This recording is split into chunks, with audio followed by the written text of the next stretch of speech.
Este salmo é a canção de um coração grato impressionado com o retrospecto das múltiplas e maravilhosas misericórdias de Deus. Nós o chamaremos de o retrospecto agradecido. O título merece atenção. Davi, embora nessa época já fosse rei, se chama de servo do Senhor, mas não menciona a realeza. Por conseguinte, deduzimos que ele contava muito mais honroso ser o servo do Senhor do que o rei de Judá, discernimento sábio. Possuidor de um gênio poético, ele, Davi, serviu a Deus compondo este salmo para uso da casa do Senhor. Não é trabalho medíocre administrar ou melhorar essa parte da adoração divina, o cântico dos louvores do Senhor. Quem dera que mais habilidades musicais e poéticas fossem consagradas e que os nossos cantores-mores fossem adequados para receberem salmodia devota e espiritual. Observemos que as palavras desta canção não foram compostas com vistas a satisfazer o gosto dos homens, mas foram dirigidas ao Senhor. Seria bom termos um olhar exclusivo à honra do Senhor em nosso cantar e em todas as outras práticas sagradas. O louvor que não é dirigido única e sinceramente ao Senhor tem pouco valor. O meu Deus. Este título é todas as coisas boas em um. Há uma riqueza ilimitada nesta expressão. Significa o meu bem perpétuo, imutável, infinito e eterno. Aquele que verdadeiramente pode dizer o meu Deus, pode acrescentar o meu céu, o meu tudo. O meu escudo, que repele os golpes dos inimigos, protegendo-me da seta ou da espada. O Senhor abastece os guerreiros de armas ofensivas e defensivas. O nosso arsenal está com o estoque cheio, de forma que ninguém precisa ir para a guerra desarmado. É bom orar a Deus como alguém digno de louvor, pois então suplicamos de maneira feliz e confiante. Se percebo que posso e bendigo ao Senhor por toda a bondade do passado, tenho ousadia de pedir-lhe grandes coisas. Ser salvo cantando é ser realmente salvo. Muitos são salvos lamentando e duvidando, mas Davi tinha tamanha fé que podia lutar cantando e vencer as batalhas com uma canção nos lábios. Satanás sabe bloquear as nossas costas com navios de ferro, os navios de guerra da tristeza. Mas, bendito seja Deus, o porto de todas as orações ainda está aberto, e a graça pode furar o bloqueio levando mensagens da terra para o céu e trazendo bênçãos do céu para a terra. A oração é a portinhola oculta que fica aberta mesmo quando a cidade está rigorosamente sitiada pelo inimigo. É o caminho de saída da cova do desespero, o caminho que o mineiro espiritual percorre imediatamente quando as inundações subterrâneas irrompem e começam a subir. Bem no alto, entre os muros adornados com joias e pelas portas de pérola, foi ouvido o clamor do suplicante sofredor. A música dos anjos e a harmonia dos serafins são ineficazes para abafar ou mesmo prejudicar a voz do clamor humilde. O rei o ouviu no palácio de luz inacessível e emprestou atenção voluntária ao clamor do filho amado. Ó oração honrada que, pelo sangue de Jesus, pôde penetrar nos ouvidos e descer ao coração da deidade. A voz e o clamor são ouvidos diretamente pelo Senhor, não tendo de passar por meio de santos e intercessores. A intervenção da oração com Deus é imediata e pessoal. Podemos clamar com impertinência confiante e familiar, enquanto nosso Pai em pessoa ouve. O Senhor não é lento em suas promessas, mas é rápido em salvar os aflitos. As coisas mais sólidas e imóveis sentem a força da súplica. A oração faz tremer casas, abrir portas da prisão e ceder corações robustos. A oração toca a campainha de alarme e o Senhor da casa se levanta para salvar, fazendo tremer todas as coisas pelos passos que dá. Aquele que fixou as colunas do mundo pode fazê-las balançar nas bases e soerguer os alicerces da criação. As enormes raízes das altíssimas montanhas são despedaçadas quando o Senhor se move com ira para golpear os inimigos do seu povo. Como pode o homem fraco insistir em enfrentar Deus, quando as próprias montanhas tremem de medo? Não sonhem os orgulhosos que a sua falsa confiança os susterá no terrível dia da ira. A escuridão não é impedimento para Deus. As trevas mais densas ele faz de tenda e pavilhão secreto. Repare como a oração move a terra e os céus e levanta tempestades para destruir em um momento os inimigos do Israel de Deus. As coisas estavam ruins para Davi antes de ele orar, mas ficaram muito piores para os inimigos tão logo a petição subir aos céus. Um coração confiante, recrutando a ajuda divina, reverte a vantagem que os inimigos tenham. Se tenho de ter um inimigo, que não seja um homem de oração, pois logo ele levará a melhor sobre mim invocando o seu Deus que entrará na disputa. Os anjos são, indubitavelmente, nossos guardas e amigos ministradores, e todo o poder que eles têm é recrutado para acelerar o salvamento do aflito. Benditas são as trevas que encortinam o meu Deus. Se não posso vê-lo, é bom saber que ele está trabalhando em segredo para o meu bem eterno. Até o tolo crê que Deus está no sol e na calma, mas a fé é sábia e o discerne na escuridão terrível e na tempestade ameaçadora. Horne observa que todo temporal deveria nos fazer lembrar esta exibição de poder e vingança que no futuro terá de acompanhar a ressurreição de todos. Também para mostrar a certeza do verdadeiro poder daquele que é nosso Pai e nosso amigo, tendendo firmar-nos enquanto luta as nossas batalhas. O príncipe das potestades do ar logo é desalojado quando o carro querúbico anda pelos seus domínios. Portanto, não permitamos que as legiões do inferno nos causem desânimo. Aquele que está conosco é maior do que todos aqueles que estão contra nós. Os pecadores orgulhosos provam ser grandes covardes quando o Senhor entrar em combate com eles. Eles menosprezam as palavras divinas e são muito ousados de língua, mas quando se trata de ataques, eles fogem sem pensar duas vezes. As chamas brilhantes e os tremendos raios de fogo foram algo que os perturbou.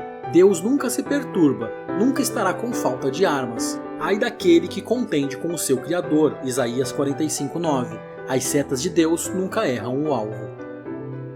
São inúteis os esforços dos homens em esconder qualquer coisa daquele cuja palavra desobstrui o abismo e ergue as portas da terra das dobradiças. São vãs todas as esperanças de resistência, pois basta um sussurro da voz divina para que a terra inteira trema de medo aterrador. Nosso grande adversário espiritual é realmente um inimigo forte, muito forte para criaturas pobres e fracas como nós. Mas temos sido libertos até agora e seremos até o fim. A nossa fraqueza é razão para a ajuda divina. Depois de por certo tempo anelar por libertação na prisão, José alcançou o palácio. Davi, da caverna de Adulão, subiu ao trono. É doce o prazer depois da dor. O espaço amplo é mais delicioso depois de tempos de pobreza apertada e prisão estreita. Almas sitiadas se deleitam nos campos amplos da promessa, quando Deus expulsa o inimigo e escancara as portas da cidade cercada. O Senhor não deixa o trabalho pela metade, pois tendo derrotado o inimigo, ele conduz o cativo em liberdade. Não há hipocrisia no homem honesto que sabe que é honesto, nem em sua fé de que Deus o recompensa em providência por causa da sua honestidade, pois tal questão é trivial. Mas seria igualmente hipocrisia se transferíssemos tais pensamentos da região do governo providencial para o reino espiritual, pois ali reina a graça não só de maneira suprema, mas exclusiva quanto à distribuição dos favores divinos. O homem espiritual tem uma consciência clara e sabe o que é ser reto. Deve ele negar a própria consciência e menosprezar a obra do Espírito Santo para hipocritamente se fazer pior do que é? Colocar de lado a Bíblia do estudo interior é o modo certo de evitar que ela influencie as relações exteriores. Os apóstatas começam com Bíblias poeirentas e passam para vestimentas imundas. Primeiro Deus nos dá santidade e depois nos recompensa por ela. Somos obra das suas mãos, vasos feitos para a honra. E, tendo sido feitos, a honra não é retraída do vaso, embora, na realidade, tudo pertença ao oleiro em cuja roda o vaso foi formado. O preço é outorgado à flor que está visível, mas foi o jardineiro que plantou e cuidou. A criança ganha o louvor do professor, mas a verdadeira honra do aprendizado está com o professor, ainda que em vez de receber a recompensa, ele a dá. Aqueles que olham com desprezo os outros logo serão olhados com desprezo. O Senhor detesta o olhar orgulhoso. Que razão para arrependimento e humilhação! É muito melhor ser humilde do que provocar Deus para nos humilhar na sua ira. Até os filhos do dia, às vezes, precisam da luz da candeia. Na hora mais escura, a luz surgirá. Uma candeia se acenderá, sendo confortável usá-la adequadamente sem desonestidade, pois será a nossa própria candeia.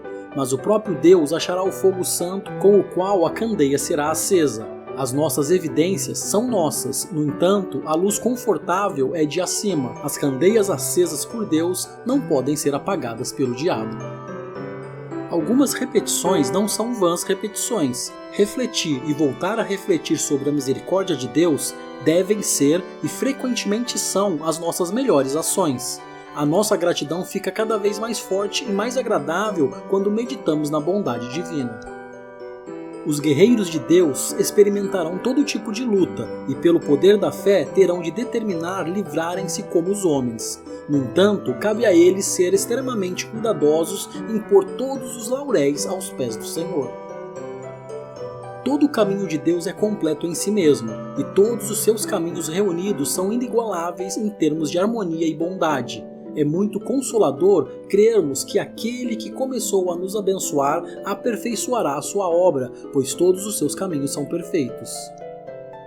Não há armadura de ferro ou escudo de bronze que proteja tão bem o guerreiro como o Deus da Aliança de Israel protege o seu povo guerreiro. Ele é o escudo dos confiantes. Que pensamento, que paz desfruta toda a alma que confia no Senhor.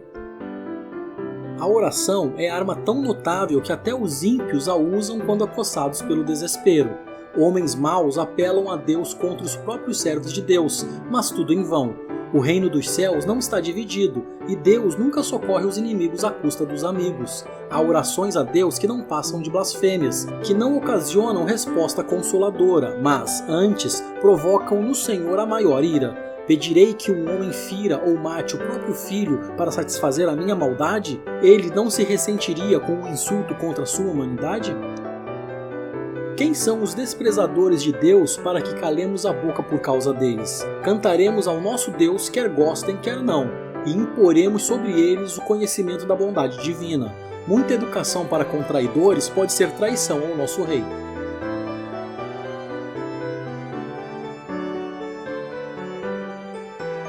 Capítulo 18.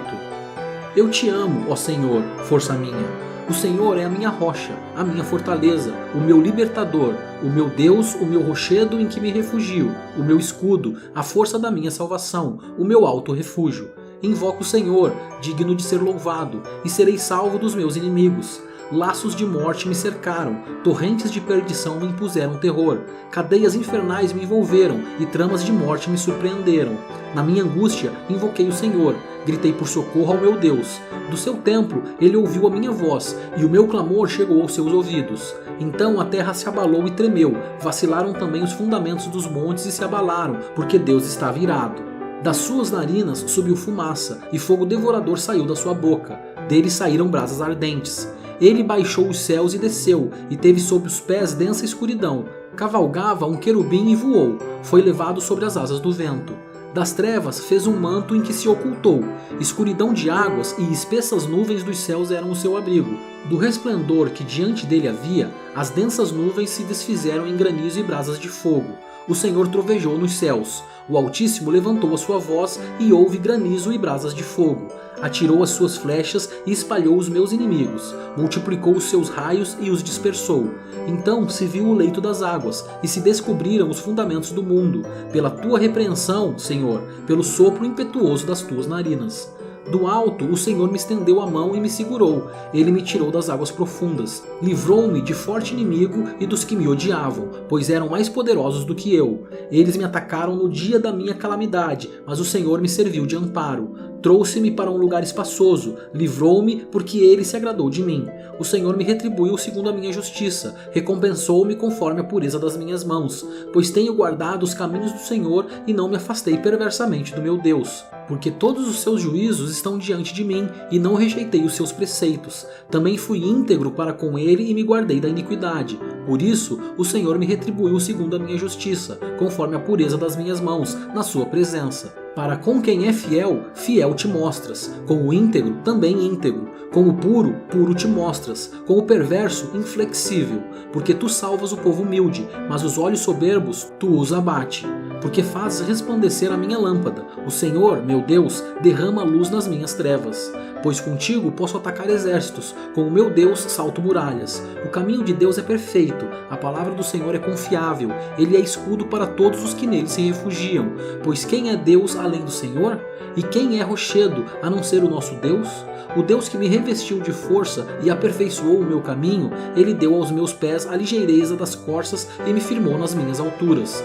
Ele treinou as minhas mãos para o combate, tanto que os meus braços vergaram um arco de bronze. Também me deste o escudo da tua salvação, a tua mão direita me susteve, e a tua clemência me engrandeceu. Alargaste o caminho sob meus passos, e os meus pés não vacilaram. Persegui os meus inimigos e os alcancei, e só voltei depois de ter acabado com eles. Esmaguei-os a tal ponto que não puderam se levantar, caíram sob os meus pés. Pois me cingiste de força para o combate, e me submeteste os que se levantaram contra mim. Também puseste em fuga os meus inimigos, e os que me odiavam eu os exterminei.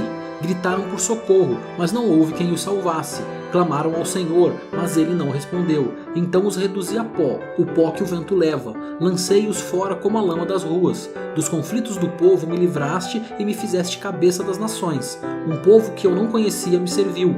Bastou-lhe ouvir a minha voz, logo me obedeceu. Os estrangeiros se mostram submissos a mim.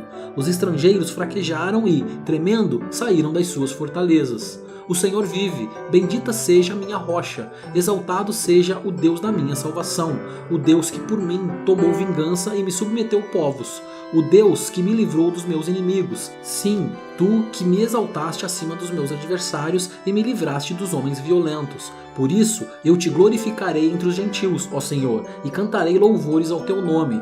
É ele quem dá grandes vitórias ao seu rei e usa de misericórdia para com o seu ungido, com Davi e sua posteridade para sempre.